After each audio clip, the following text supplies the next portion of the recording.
উড়ন্ত পক্ষী হোৱা ওম শান্তি আজিৰ মুৰলী 28 তাৰিখ 12 মাহ 2023 বাবাই কৈছে মৰমৰ সন্তানসকল দান সদায় পাত্ৰ চাহে কৰিব লাগে অভাৱতে সময় নষ্ট কৰিব নালাগে প্ৰত্যেকৰে নাৰীৰ স্পন্দন চোৱা যে শুনাৰ সময়ত তেওঁ বিটিক কলৈ যায় প্ৰশ্ন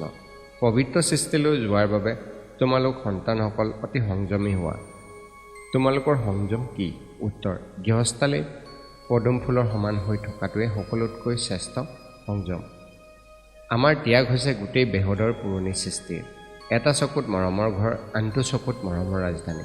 এই পুৰণি সৃষ্টিক দেখিও নেদেখা এয়া হৈছে অতি শ্ৰেষ্ঠ সংযম এইটো সংযমেৰে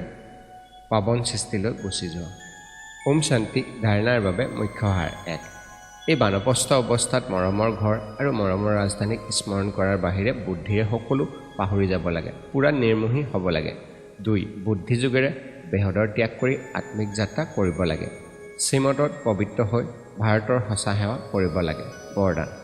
শ্ৰেষ্ঠ কৰ্মৰূপী ডালত ওলমি থকাৰ সলনি উড়ন্ত পক্ষী হওঁতা মুখ্য ভূমিকা পালন কৰোঁতা হোৱা